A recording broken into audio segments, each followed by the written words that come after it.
I'd like to thank you, Gurudev, 'cause your children couldn't thank you enough.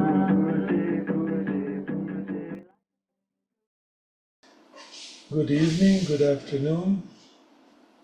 It's a pleasure to have Ingergerd with us today. Um, Ingergerd, I like to call her the mother of Norway. I know she thinks it's too big for her, but I don't think so. She is really from the first generation of teachers that Maharishi taught, and she's the kind of teacher Maharishi liked. He wanted someone who had a good position in society, a successful person, and to be a teacher of meditation. And that's exactly what she is. She held, if I remember correctly, various positions in the local government, and she was active in many charities. So TM is not her only world. Uh, and she taught very successfully.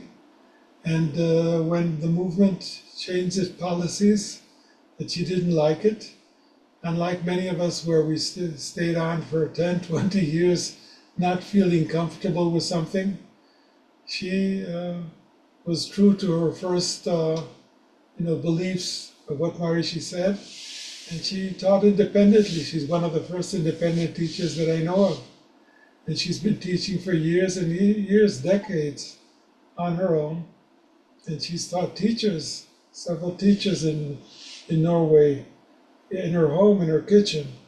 And it continues. And one sign that someone is having nature support is that negativity doesn't harm them. And so when TMOs tried various legal attacks on her, it just didn't succeed.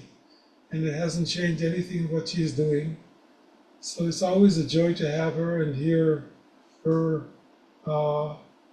insights into what we are all doing, which is meditating and living and hopefully growing towards enlightenment. So welcome, Ingergerd, and we're looking forward. I know it's not a very big crowd, but we're recording it, and we'll put it on the website and on YouTube. And I'm sure many, many people will watch it in their spare time like they do with many other of our talks. So Jay Gurdev, and welcome, Ingergerd, please. So thank you, Abner and Roland, for that we can meet this way every Sunday. It is an inspiration to continue as teacher in Transcendental Meditation. I learned Transcendental Meditation in 1962 under the name Deep Meditation. And later on, Maharishi changed the name to Transcendental Meditation. In 2002, I was kicked out of the TM movement because I did not agree about the course fees. I was the only independent teacher in Transcendental Meditation outside the TM organization for many years in Norway. Now I think some TM teachers are teaching out Transcendental Meditation under different names. It has been a fight between me and the TMO for years, with lawyers of both sides. But it all stopped in 2007 when the court in Norway decided that Maharishi organization did not have the exclusive rights to the words Transcendental Meditation in Norway. So I use the words Transcendental Meditation when I tell about my courses. For some years ago, I started to hold teacher training courses for meditators that I knew well. They are independent teachers in Transcendental Meditation, and as friends, we meet from times to times. For some years ago, before I started the teacher training course, I had a professor to investigate the about 500 scientific researches that we used to refer to in our lectures about transcendental meditation, mind, body, social behavior, and world peace. Most of the researches were made inside the TMO, MIU, MERU, etc., and turned out to be not significant. So I stopped using them. I trusted the experiences my students had when they started to meditate. It was the real thing. And of course, I never talk about transcendental meditation and world peace. One of my students, a lawyer, took the pulse when she was meditating in her office. What she found was what we all know. She had 1.5 times deeper rest than during sleep, while fully awake during meditation. This was something all of my students can do by themselves, and they do. I was very happy when I came across Abner and Roland, and in 2022, I became a member of ITMA. It was a lucky day. In ITMA, we have been teachers in transcendental meditation for years and have many common experiences from courses with Maharishi. Sometimes I think maybe I should retire from teaching of transcendental meditation. I have held courses for 50 years in Norway and other countries. But when these thoughts comes up, it always happens things that make me continue to hold courses. So I am planning a new teacher training course later this year. Maybe I receive a letter, a phone call, a mail, where meditators tell me that practicing transcendental meditation has changed their lives for better. That makes me to continue. And of course, my doors are always open for meditators without paying for checking their meditation. In these difficult times, with war several places and where people struggle with stress and fear, it is so important to teach our transcendental meditation to make people cope with what is happening and give inner peace. I know from my own life that what transcendental meditation has done for me. As a child, I was in an accident, and that gave me a permanent damage in my neck with a lot of migraine for years. The damage is still there, but the migraine and the pain disappeared years ago because of the deep rest we experience in mind and body during meditation. It is a lot of rumors about Maharishi these days. I think that whatever Maharishi has done, not done in his life, I do not care. Not everything he said and did was real, but he gave us transcendental meditation, a tool for a better life, and that is enough for me. Thank you. So thank you very much, Ingergerd. And of course, what is so inspiring about you is not just the words you say, but something in your being. And you know what has been very enriching for me since ITMA started is to meet people like you and people who have been meditating 50, 60 years, teaching 50, 40 years. And you see that there's a quality in the people, a quality that is very good, very special. And it really gives a lot of confidence that what we've been doing is very worthwhile, and you are one of those shining examples. Ingergerd, would you like for our new teachers to explain how you run your center, how you advertise, where you teach, if you teach in your own home? You've done this for many years, but there are many young teachers, they're a little bit confused. How can I make a center without buying a building and being a big organization like that? I don't have an organization, and it is nature support, I think, because people are coming to me and ask, how can I be a TM teacher? So I have not advertised any course. So it is only people that comes, and but I am very about following up people that have learned to meditate. They are welcoming to get everything they need about checking and these things, and they can come to my home every week, every weekend, everything. So I have an open house, I think. And I have people are coming that I learned for, I teach them for maybe 16, 70 years ago, and they are coming to have checking and some asking about how can I be a team teacher? And I think that following up is the most important thing. And do you have like group meetings or celebrations from? I have not, when I rent locals, I had group meditation, but the last years I only take them home to me.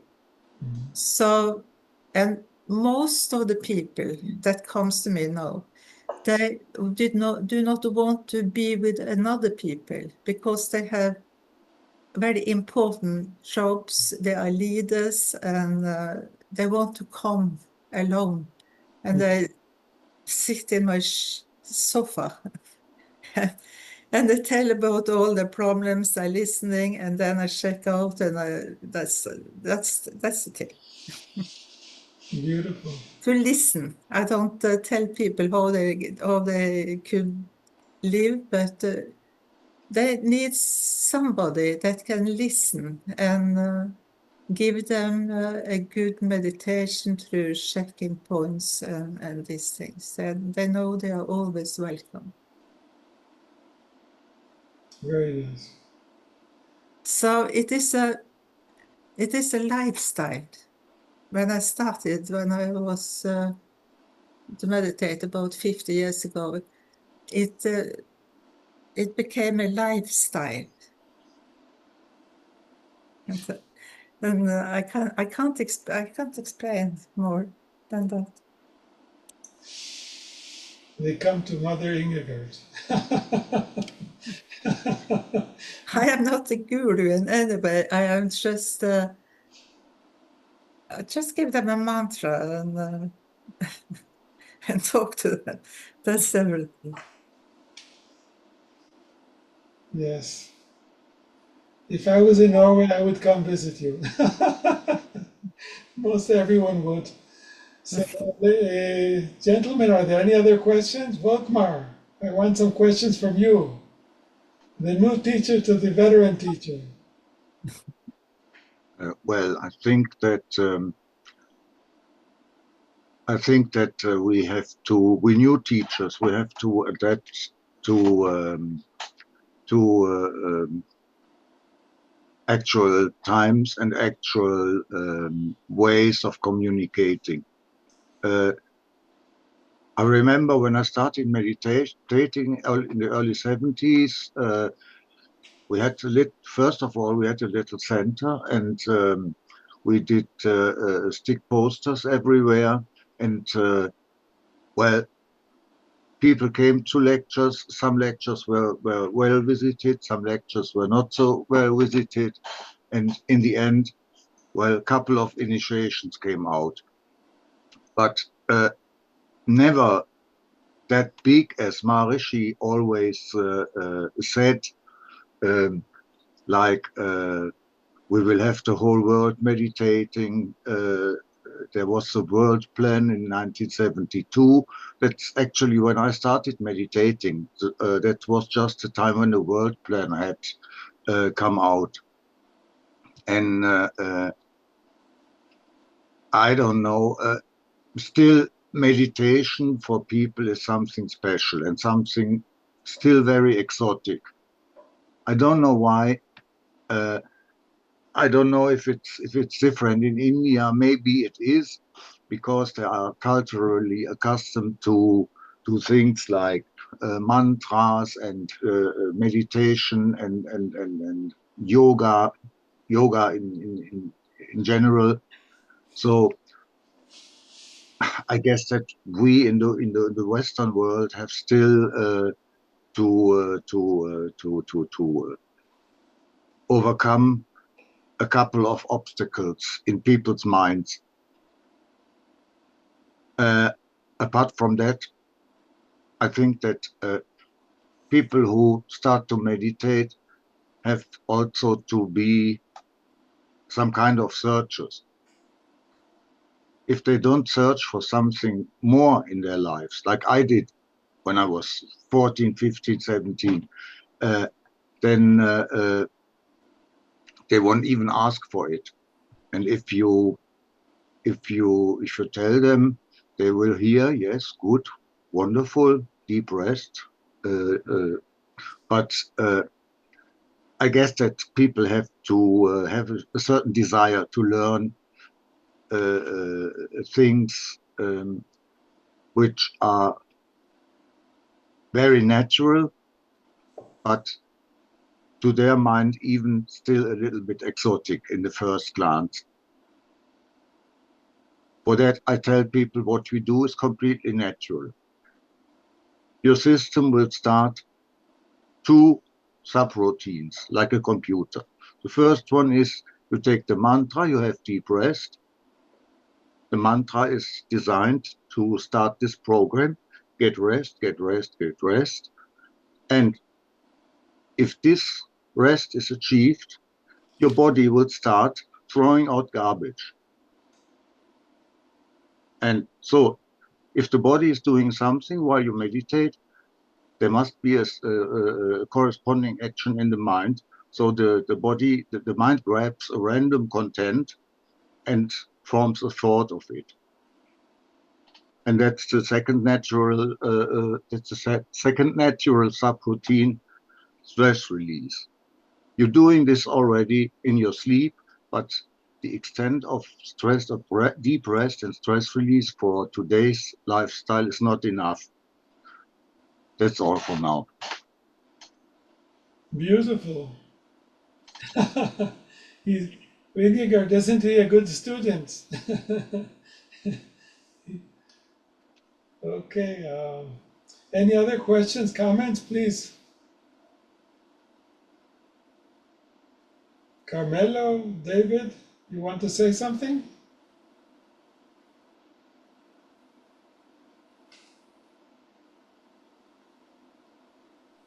I can say that from Ingegard's presentation, the teaching meditation is also a very personal activity for her. From what I understand, you create, it sounds as if you know each one of the students that you taught as you have created a personal relationship with them. That's the feeling I got. Is that correct?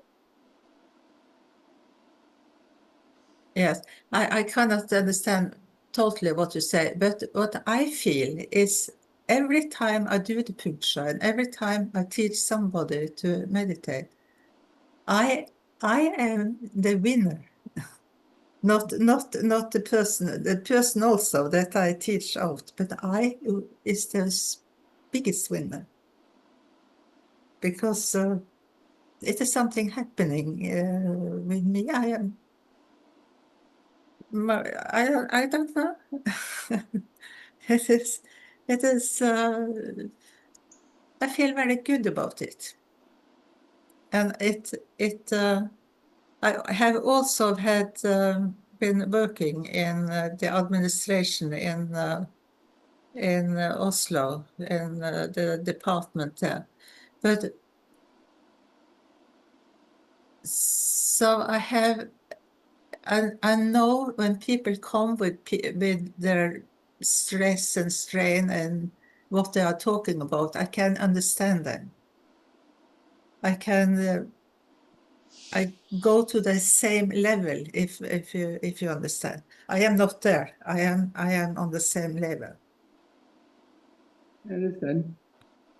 What do you think of these? Now it's very common, very popular. You have a lot of software. You have apps that you subscribe. You have websites. You have communities.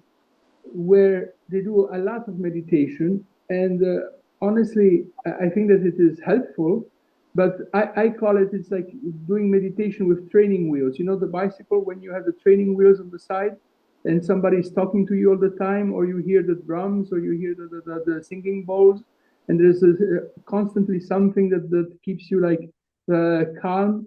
And say it's not, you don't really learn to meditate because you have somebody holding your hand all the time, but it is very, very popular.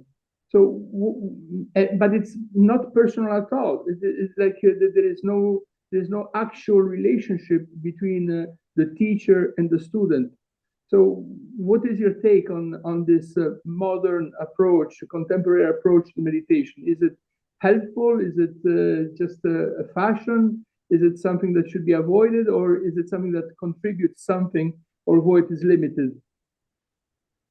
Also, people, when I was in the TM organization, I was advertising, I really did much of that. But after I was kicked out of the organization, and I stopped this advertising and all these things because I had the lawyers who wanted to take me from TMO. People just came. It was something, a nature support, I think. And when they came and they tell other people about it, and it is a snowball that is running. So I haven't advertised. I haven't done nothing for years. I don't have to, because they tell about it and they come and I give them a cup of tea. I held an introductory lecture and talk to them, and that's it. Wonderful. Thank you. So it is very natural, and it is natural for me. I am not a guru. I give something that I have. That's the whole thing. Understand. Avner, you asked me also that I could speak about something. I learned Transcendental Meditation in 1970, September 26, 1970, and enjoyed it a great deal, and became a volunteer at the local TM Center, and attended many weekend residence courses. And eventually I went to teacher training and became a teacher in June of 1972. And after that, I taught about 108 students Transcendental Meditation in a variety of centers across the United States. And I grew dissatisfied with the low turnout, the high price of the course, the various aspects, the inflexibility of the organization to change, particularly to improvement. And I just just continued my existing career as a software engineer for many years. And it was only in 2006 that I decided I wanted to start teaching again. And I looked around first to make sure I wasn't inventing something new. And I found that there was already an international organization based in Italy that taught natural stress relief meditation, NSR meditation. And I contacted them and became friends with the man who ran that organization, whose name was Dr. Fabrizio Coppola. And in fact, he became a doctor because we co-wrote some papers together, and he wanted the gravitas of having the name doctor. And so he went back to school and got that degree in order to facilitate our joint writing of several papers, two of which were published in psychology journals. So I continued to help the NSR organization rewrite its materials to make them in better English and also to find international representatives. I found one who still is a representative in Brazil. And at a certain point so I was one of these modern types of organizations that Carmela was referring to, in that I never met with my clients. Everything was done over the internet. And believe it or not, it worked. Every single person who has ever learned NSR meditation through our course, 6-lesson course using a workbook, a manual, has had good results. Any bad results that I've heard of have been easily fixed by meditation checking, by email consultations, and by an online forum for the clients to answer their questions. So it turns out that well, I'm not at all opposed to a personal approach to teaching. I think that's wonderful. But in my case, it also turns out to be true that people can learn without any personal contact at all. So I find that very interesting. I don't have any scientific studies. All I can tell you is that this is true of every single client of mine. And I have over 3,300 clients myself. And Istituto Scienza, which is the Italian organization, has probably another 1,000 to 2,000 clients of their own. And I've never heard of any problems that were not easily fixed by over the internet.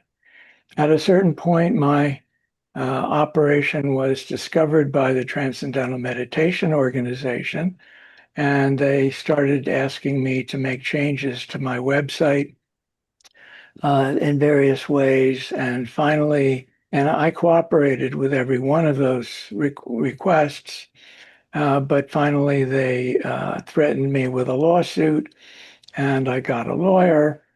After about a year of working on the lawsuit, my lawyer turned pro bono, which means that he stopped charging me money because he felt that my side was the just side of this conflict. And eventually, after about 3 or possibly 4 years, we reached an agreement. It's an agreement that's actually very, very favorable to me. For example, they had wanted to charge me $25,000 for every infraction of the agreement, and we got them to remove that. So there are no penalties in our agreement. It's simply a bunch of requirements that I have to follow. For example, when I speak in public, I'm not allowed to use the words meditation and the T word within 10 words of each other. And I promise to do that. Except when I'm talking about transcendental meditation, I'm allowed to use those 2 words together. But if I'm talking about NSR and transcending, that's fine, but I can't use the other word within 10 words of the word transcending. So it's a silly kind of agreement, but John Hagelin signed it, and it's enforced so that I have the right to compete with transcendental meditation with my organization NSR. The Italians grew. First of all, Dr. Coppola died, and the person who took over was not very strongly interested in NSR. And so the Italian organization has not really been active for years. In fact, they're not even offering the Italian version of NSR anymore. So I'm kind of de facto taking over NSR myself, but I did not originate NSR. Anyway, if you have any questions, I can answer them. That's basically, I has a guess, question. what I would say. Well, thank you, David. That's a good overview of what you've done. It's one of the longest questions I've ever heard. And does anyone else would like to make a comment? I want to come back to Carmelo's remark very shortly. All these apps and whatever you get on your screen, whatever screen it is, the thing is that we live in an age of the inflation of Maya. Maya means not illusion, but Maya means what you see on a screen. It's not real, but you see it and you participate in it. When we think back, in old times, the people had only, they could tell themselves stories and they had drawings on the caves, like, you know. And now we got radio, television, internet, this channel, this channel, this channel. People get lost in all these information channels and in the end get no content, no lasting content in their heads. Other thing is what David Spector just mentioned. I think you can't contradict me, and I'm very, very open for other opinions.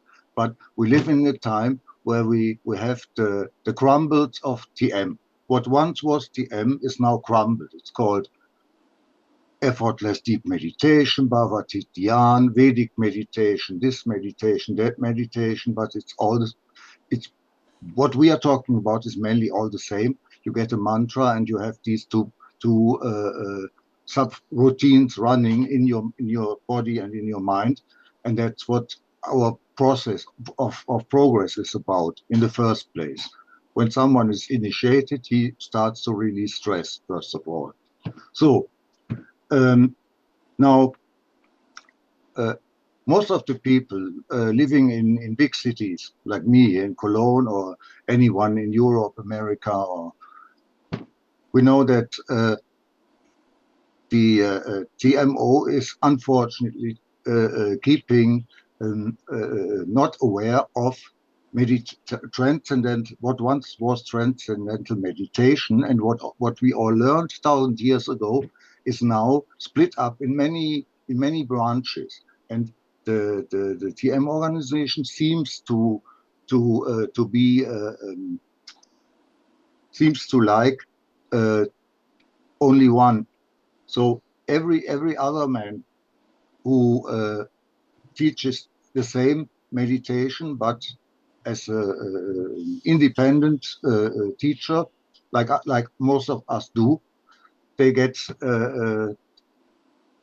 difficulties in form of lawsuits or any other thing that makes their life harder. But I think that for the future, we must, there should be enough reason in the world so that the old school centers, like we have one here in the city, can continue their work, and the other people can also do as much as they can to initiate people and spread meditation. And there should be an agreement in the future, a reasonable agreement that both branches don't interfere with each other. That's all for now. Thank you. Well, I wanted to add that I have a plan for the future that first of all, I'm planning to revitalize my website and make it a multi-language website. I wanted to, first I'm doing that for ITMA. I'm going to make multiple languages for the website, and I want to add that to my own website, the NSR website. But in the future, I want to actually teach transcending through the web in order to keep it secure and in order to have a real relationship with each client in spite of that kind of communication. And I figure this allows it to scale up a lot better to reach everyone on Earth. Now, maybe you don't have the goal of reaching everyone on Earth. I do. And I want whatever I set up to be capable of that, whether it actually succeeds or not, I don't care.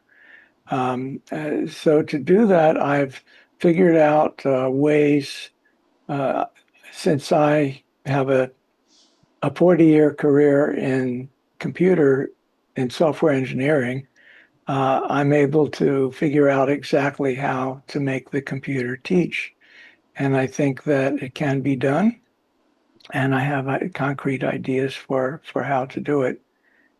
It's not ready yet. It's not going to be ready for a long time, but that's one idea that I have in mind, and I think that it's practical and possible. So we could reach everybody. We could reach everybody through the web, through their cell phone. They could learn transcending. They could have a good experience. And then there's always a need for teachers to then help them with their individual problems, like having headaches. So we have to tell them we have to teach them how to be effortless, or they're not getting results. We have to help them with that, or whatever their problem is. Most of these problems are easily solved.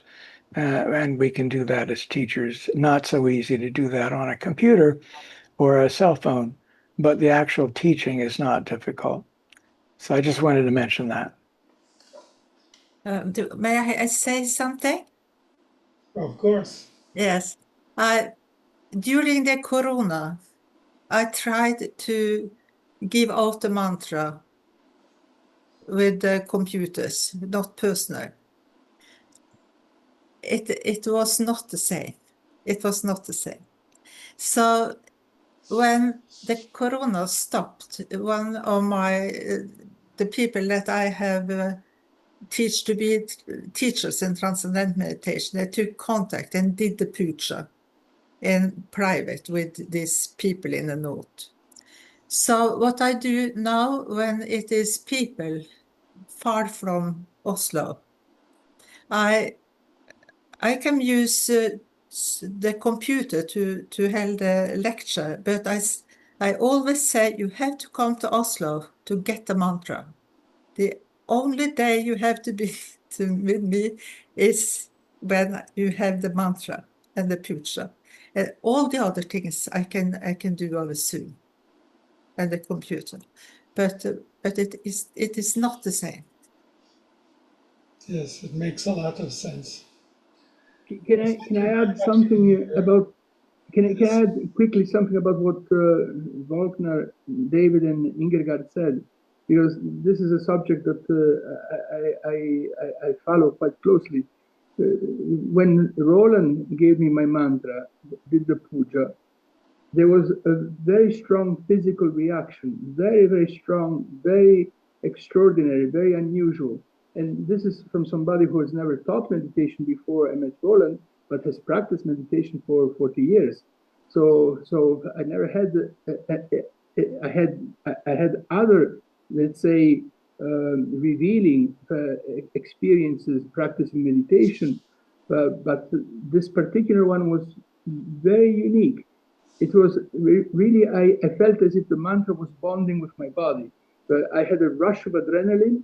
I had a loss of breath for a while, and all of a sudden my heart rate and my breathing was extremely anxious, and then slowed down, calmed down, and the mantra became an integral part of my spirit. It was fascinating. But having said this, I understand very well when Ingergerd says that you cannot give the mantra online. That is clear. It is really a very personal thing. But I do know that we have now people that are they are. The University of Arizona has one such experiment where meditators all over the world have gathered at given times, different time zones in different parts of the world, to alter the output of random generated serial numbers, and the numbers change. So when you are in samadhi, you don't need, so you can be anywhere in the world, you are in samadhi. It is really a different place, And once you are in samadhi, you are united. So I do believe that you can reach millions of people without a personal relationship. And this is a fascinating opportunity. And I also do understand that some things you do need the personal contact. I know I'm saying things that may appear obvious, but at times, we don't think about the obvious things. But yes, both things are, in my opinion, are fundamental, and both things can be utilized to optimize opportunities in the best of senses. Very good. So Roland, would you like to sum up this meeting maybe? Say a few final words? First of all, thank you very much, Ingergerd, for the very clear presentation of your point of view and your position within these international kind of happenings of being within or being without an organization, do it right or do it wrong. No, it's a great, clear statement of yours, and that I'm very glad and very grateful you did it in such a clear word. And this is, yeah, I didn't expect it actually. Yes, it's true.